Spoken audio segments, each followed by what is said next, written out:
Porsche. For over 50 years, the German sports car maker has been synonymous with motorsport and high performance. From the Le Mans 24 Hours and the World Endurance Championship to national and regional championships right across the globe, there's no manufacturer more committed to the high pressure and public scrutiny of motor racing than Porsche. Here in Australia, Porsche has been a part of the local motorsport scene for decades. This week on In Pit Lane, we talk with Paul Ellis, Porsche Car Australia's Director of Motorsport and Marketing, to talk about the long-term relationship between Porsche and the sport, the past, the present and the future.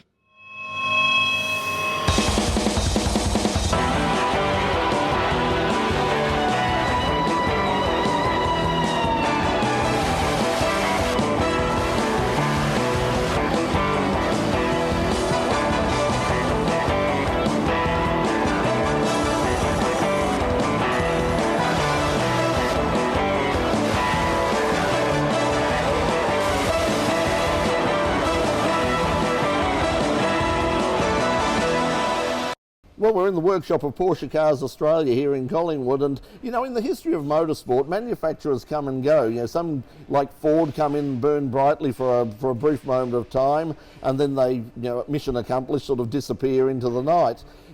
But Porsche, basically since day one, have been wedded to motor racing in general. We're here with the Director of Motorsport in Australia for Porsche Cars Australia. Here's Paul Ellis. And Paul, thanks for joining us and thanks for having us at this workshop. Nothing like being in a workshop, Brett. No, that's for sure. Now, why is that? I mean, what is it about motorsport and Porsche that have just been that synergy for so damn long? Okay. Well, we're not a marketing car company. We're an engineering car company. So for us, it's all about what we do on the road and on the track. And we've heard the adage before that motorsport breeds good road cars. Well, in our case, it's really true. And there's a great synergy between our road car development and our race car development. It's been like that for over 50 years. And it'll stay like that because that's what makes Porsche, Porsche. You mentioned with the engineering, the interesting thing about Porsche is you're involved in the sport at so many levels. I mean, we're taking it from the Le Mans 24 Hour, the World Endurance Championship. You have been involved in Formula One in the past, but it goes right through to things like state level motorsport and Targa rallies and those sort of things. So obviously it's really important for the customers to feel a part of that. Absolutely. We call it the Porsche Motorsport Pyramid. So we start off at the base of the pyramid. We have customers that do their club days, they do driving tours with us. They decide, hey, this motorsport's quite good fun. Then they move up to the next level in the pyramid, which is GT3 Cup Challenge, which is semi-serious racing, more aimed at the enthusiast, quite cost affordable compared to other national series. And if guys enjoy that, they say, hey, this isn't bad. I might try my hand at Carrera Cup. And they go up to the next layer in the pyramid, which is Carrera Cup. And if they succeed at Carrera Cup, who knows where they go from there. We've got Matt Campbell, who will be the Carrera Cup champion this year. He competed recently in the Porsche Junior Driver Shootout. So from Carrera Cup, if he's successful, he steps up then to Mobil 1 Super Cup, and he's on the international stage. So really it's about that whole pyramid, about having levels that suit the needs and also the driving skills of our racers, be they professional racers or just people that want to go racing.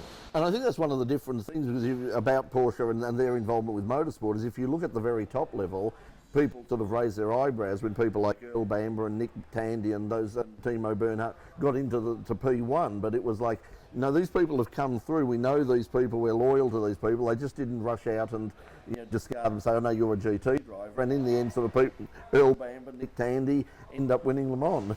And they all started down the bottom end of the pyramid, Brett. So it's really good. That pyramid works, and fingers crossed for young Matty Campbell, because he might get the opportunity to become a junior driver, which is a works drive, in the 2017 Porsche Mobil 1 Super Cup, which follows the F1 circuits through Europe. So the pyramid works, and like I said, it's not just about the professional drivers. Look at the cars behind us here. We've got what we call elite drivers. These are guys that don't take themselves too seriously, but don't like golf. Instead, they like spending their money going motor racing. So we cater for both ends of the market. Those that are professional and those that are just semi-professional, take their racing seriously, but for them, it's all about the fun. Well, we've seen that, I suppose, as part of the success of GT3 around the world as well. I mean, lots of people. Do you think that thing that they don't like golf, that this is going to be more the future of motorsport, where we're going to have more people who are going to look at the sport as a genuine alternative to things like golf and yachting and those sorts of things? Yep, motorsport's expensive golf, but it suits some people's budgets and their requirements. And the beauty with us is that with our GT cars, they're so closely related to the road cars. So they're built in the same factory. They just get tweaked. The GT race cars get tweaked at Weissach, which is our motorsport division in Germany. But the synergies between road car and race car, you can see them, you can touch them, you can feel them. They're the same car, just that one's got a roll cage and slick tyres. So for us, it's real. It's not pretending to build cars that aren't relevant. They're all intertwined. Road cars, race cars, they all come from the same DNA. Do you think there's something that might worry Porsche in the future with, with soon in GTE this year with things like the Ford GT, and there's rumours that the cars are moving further and further away from the road car basis, and there's talk that if Porsche want to remain competitive, they're going to have a mid-engined 911, which is not obviously what you've got on the road. Is that something that would worry you if they move just too far away from the road going car? It wouldn't, Brett, because as long as the roots are credible, as long as you've come from a credible place, and for us that's important. At that higher end of GT that you're talking about, who knows where it's going to take us. Don't forget, we also use GT racing, that top end of GT racing, for research and development on parts in those cars that will one day filter down to road cars. So for us, it's not just nice to go motorsport. Motorsport's quite critical, because for us that's where the majority of our engineering takes place. It's been quoted that Porsche over-engineers its road cars by 300%. Why? Because that's our USP. That's what makes us special. Everything we learn on the racetrack, straight into the road car. In that case, how important is the LMP1 project? Because you are dealing with easily the highest level of technology. I mean, everyone talks about Formula One as the pinnacle of motorsport, but if you look at the technology that's running in LMP1 with both the Porsche, the Audi and the Toyota, it's another level again over the top of Formula One, particularly in terms of alternative energy and how you harness that. How important is that, and where do you see that going in terms of filtering down to the product you have on the road? LMP1 is real. Okay, this is real technology that is probably more suitable and more relatable to road cars, because we're talking about the hybridisation of the motor car. We have hybrid motor cars, and that 360 km/h LMP1 race car that flies down the back straight at Le Mans, what's in that car and what the engineers are dabbling with, what they're trying, is all about filtering one day into the road car. So we'll have electric energy that will come from reharvesting of energy through heat, through brakes. So that's quite important, and that will work in conjunction with the combustion engine to deliver maximum performance. So people talk about hybrid as being purely for economy. Yes, it is. It's nice, but it's got to have the sex in it as well. It's got to have that fast stuff, and that's what we do the LMP1 program for. It's to really marry together high performance engine technology with combustion engines and high performance electric energy through harvesting of energy. From a marketing point of view in Australia, I mean, obviously that's the very top level, as we've said. How do you harvest that here in Australia? I mean, how do you leverage the success of Mark Webber and those guys overseas in races like Le Mans and make it relevant to your customers here in Australia? That's a really good question, and it's difficult in Australia because we're not Europe. Hybrid technology from an economy perspective works well in Europe, because let's use Germany as an example. You don't travel more than 20-30 kilometres before you go into a town where you can engage the hybrid engine, cut the petrol engine off and just cruise through an electric power. In Australia, you can go hundreds of kilometres without going from one town to the next town. So that's one consequence of being the big open brown land that we have here, is that really hybrid technology is only at the moment really suited for inner city travel. We're here at the workshop of Porsche Cars Australia here in Grand Prix City, Melbourne, and you're watching a special edition of In Pit Lane. We'll be back with more with Paul Ellis in just a moment. Don't go away, we'll be right back.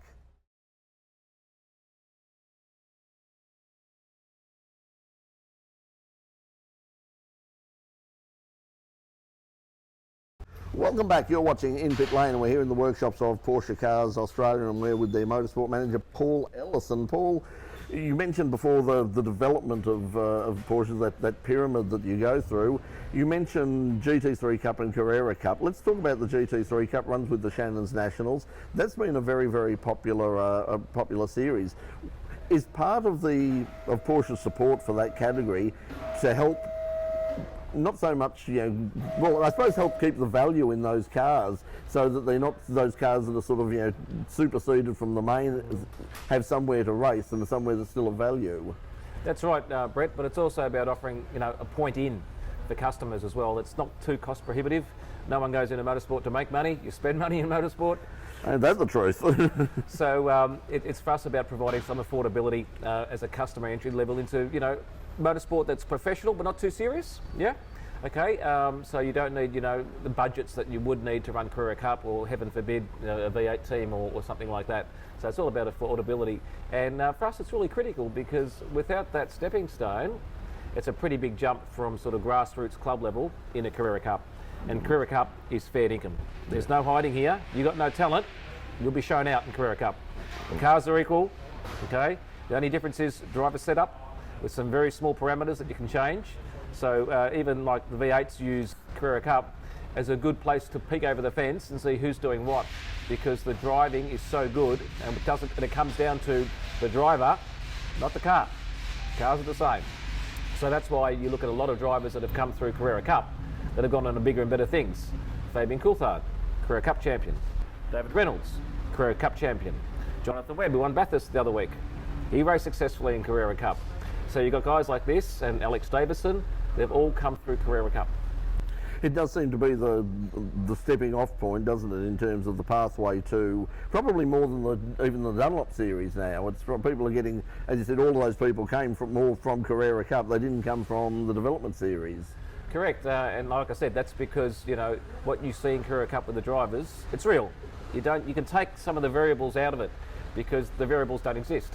So you're looking at driver talent and engineering talent from the teams and the ability of a driver to interact with the engineers and get the most out of the car with the setup. So that's really critical. So don't just learn to become a good driver, you have to become really good at knowing how to set up a car. So like I said, there's no hiding place in Carrera Cup, it's fair income. What sort of involvement does Porsche have with, let's stay with the GT3 Cup, I mean, what is actually your role there? What do you provide? Okay, what makes us unique in the world of motorsport here in Australia is that we actually run the series, okay? So yes, we have a relationship with CAMs, we have a relationship with supercars, have a relationship with the circuit managers, but we run the series. We turn it on. We provide everything from the coffee cups, to the scrutineering, to the driver's lounge, to the on-track support, parts truck, technical support, everything. So basically, customer buys the car, pays the entry fee, and we look after it from there. So that's different model to some of the other GT manufacturers, which simply provide the car and then maybe a third party to help run the cars. We do it all in-house. So we do that because of a quality control, and we have to make sure the customer experience is right. This is Porsche. Okay, so the expectation from a customer, whether it be a road car or a race car, it better be bloody well better than everything else that's out there. So we do it, we take ownership of it because it's really important to us. We go through that pyramid and you get to Carrera Cup and then move on to something like V8 supercars or go overseas or something. There is another level of racing that's increasingly becoming popular and massively popular around the world, that's GT3. Here in Australia, the pinnacle of GT3 racing right now is the Bathurst 12 Hour. What, if any, are Porsche's plans for the Bathurst 12 Hour for 2017? We're going to have a real crack in 2017, Brett. The Bathurst 12 Hour is becoming increasingly important on the global GT stage because it takes place in the Australian summer. A lot of the European manufacturers use it as a good way to start their season because of the weather. Okay, so racing in weather, racing in Europe that time of the year isn't great. It's too cold, don't learn too much. But in Australia, you get all the elements, you get the heat, you get a famous track like Bathurst. It's a real engineering test for the cars before they start the European season.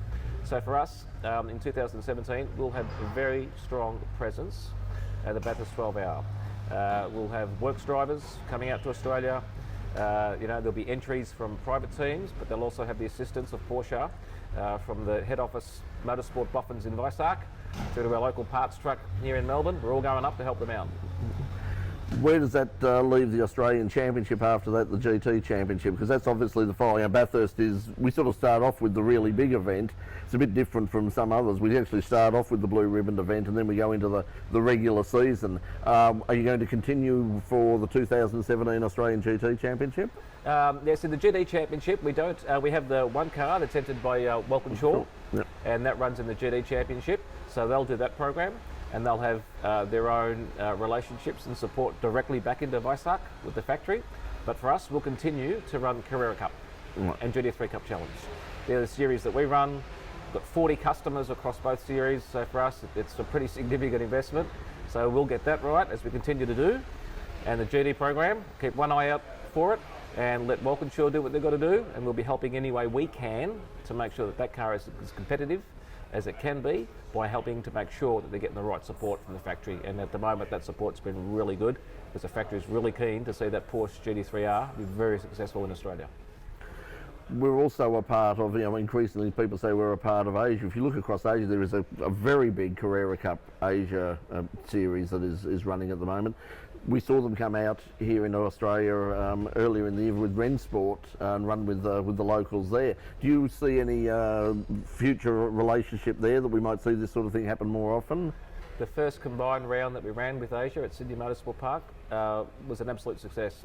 It exceeded our expectations as Porsche Australia, and I know it exceeded the expectations of our visiting Carrera Cup Asia competitors and stakeholders.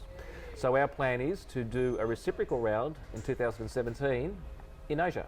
So we'll take our Carrera Cup teams, we'll freight their cars across, and we'll race at an FIA approved F1 circuit, and we'll race with the Asians. So it'll be great fun. So if we're talking that, are we talking Sepang or Shanghai? Most likely Sepang at this stage. We've still got to put the full stop at the end of that, but it's looking more likely to be Sepang. Well, that's going to be very exciting. We'll come back in just a moment, and we'll talk, I suppose, specifically a bit about the history of Porsche and motorsport in Australia, but also about some of the cars that surround you every day that are just like dream fodder for most of us. Right. But this is your everyday job, and we'll find out about some of the specific models and some of the things you're doing here in the workshop here in Melbourne. You're watching a special edition of In Pit Lane from the workshops of Porsche Cars Australia. We'll be back in just a moment. Don't go away. We'll be right back.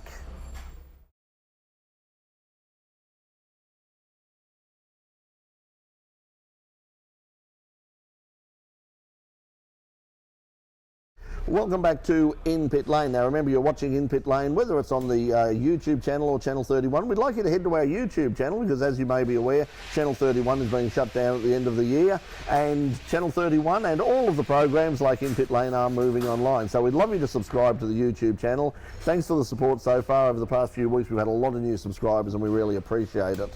Right now we're here in the workshop of Porsche Cars Australia, here in basically a punt kick from the MCG, just here in Collingwood, and we're with the manager of motorsport here in Australia for Porsche Cars Australia, Paul Ellis. And Paul, let's talk about the history of motorsport. With Porsche goes back a long way with motorsport in Australia, not sort of officially, but Norm Hamilton, those sort of people. Yep. From your memory, when was the sort of first Porsche motorsport connection down here? Interestingly, Brett, the first motorsport connection with Porsche in Australia was with the very first Porsche brought out to Australia. Okay, there was a 356. It was done on a handshake arrangement with Dr. Porsche when he met Alan Hamilton overseas, and he built a couple of right-hand drives for Alan, and those cars came out. And one of those cars was actually used in a round Australia trial. So forget about having this pretty gorgeous little 356 Porsche just tucked away. No, they took the thing and belted it around Australia. So for us, the Porsche history with motorsport starts with the very first car that came to Australia. And you go back, I mean, I'm sort of old enough to go back to the time when Alan Hamilton was in the Australian Touring Car Championship, people like Jim McEwen and those sort of things. So they were in the Australian Touring Car Championship. Brian Foley raced a Porsche right through Bill Brown, right through the 1970s in sports sedans. So it is a proud history. It is, and again, I'll stand corrected before. I think I said Alan was Norman Hamilton. Yeah. I was talking about, the pump manufacturer Norman Hamilton. Very famous story that with him and Dr. Porsche. Yeah, I mean, we nearly had, David beat the Goliath. I think it was in the '71 championship when that little orange 911, came within a couple of spots on the track of becoming the touring car champion with that car, with Hamilton driving. So yeah, a lot of history there. And once again, that was, I suppose, an indication of Porsche's involvement and their understanding of motorsport, is that they built a special car because they saw a small loophole in the regulations, and if they got the seat that much lower, they could make a 911T and it would be eligible as a touring car. Correct. Motorsport's all about finding the little openings there, Brett. As you know, you've got to look for the nuances, the grey areas in the rules that exploit them. works in Formula One, and it is the way of motorsport. Yes, absolutely. In terms of what's available now around in your showroom, from a performance point of view, I mean, what's your top level, not just for the track but also on the road? If you want to come in and say, I've got, budget is no object, I want the fastest, coolest, meanest Porsche available. What can you give me? I'll give you a GT3 RS, and I'll tell you I can give it to you, but I can't. They're all sold. So we had tremendous demand for the GT3 RS, an absolute mind-blowing, amazing car that has number plates, and we couldn't meet customer demand with that. And then we had. So how many were brought in? Around 130. Normally with RSs we'd sort of sell between 20 and 30. So to get that many is just phenomenal, because the car, it's a pedigree race car with number plates. It's insane. It's insane. And it's so fast and so capable, and yet so easy to drive on the road. Again, I said at the start of our discussion, we're not a marketing company, we're an engineering company, and it shines through on the product, absolutely. And the engineering is something that Porsche is clearly famous for, because if you look at it from the basics of pure physics, you'd look at the design of a Porsche and say that is never going to work, and yet it obviously works brilliantly. Well, they said the 911 would never work. You don't put the engine at the back of the car after the rear axle. It's called the pendulum effect. Okay, it was never going to work. No, Porsche stuck with it, and now you can say it's the world's best sports car, almost by accident. It shouldn't have been. That car should not have been as good as it was. But after 55, 60 years with the car, you tend to get it right. Well, we're here in the workshop, and behind us we've got Dean Fiore's car, we've got Mark Sinny's car from the Carrera Cup. Behind us there's a number of other race cars here. What do you do here? What's the relationship with the competitors and the workshop? Okay, well, right behind us now we've got Porsche Centre Melbourne Race Sport, and that's where we look after customers' cars. So customers come into us and say, hey, run my car for me in the Carrera Cup Championship. Or hey, prepare my car for me for a GT3 Cup Challenge race. Or hey, I want to compete in Targa High Country in November. Look after my car for me. So it's always been a part of our business, and it's a pretty important part of our business because, again, it's motorsport. Motorsport is who we are. Motorsport's a point of difference. It's important that we show our customers we have expertise not just with the road cars, but with the race cars. Does it matter, like if people don't buy their cars, if they get a car, if I go out and buy a second-hand Carrera Cup car to race in, say, GT3 Challenge, does it matter that I didn't get it here? Can I just come to this workshop and say, hey guys, run this for me? Absolutely. You don't have to have purchased your car here to have it prepared here. Absolutely. Well, it's amazing. It's an amazing thing that we've got around us at the moment. In terms of the short-term future, what are the plans for Porsche Motorsport in Australia? Okay, so next year we'll have the 4th season of Carrera Cup with the current model car. Then in 2018 we'll introduce an all-new Cup car. They'll have a 4-litre engine, some extra goodies, some extra horsepower, some extra aero. It'll be a pretty special car. So that'll hit the tracks in 2018 locally. It'll be seen next year. It'll make its debut internationally in the Mobil 1 Super Cup. And obviously, as we said, we'll see you at Bathurst for the 12-hour. See you there, absolutely. Look forward to it. Yeah. Paul, thanks for inviting us around. It's been a great thrill having a look around and being so close to all these great cars. But for now, thanks for joining us in Pit Lane. Thanks, Brett. Cheers. And thank you to you at home for joining us. I hope you'll join us again next week. We're back in the studio next week for more of In Pit Lane. We'll also have, coming up next week, we'll have highlights of the historic Sandown. And I'm sure we'll see a few Porsches running around in Group S there as well. But until we see you all next week, from all of us here on In Pit Lane, bye for now.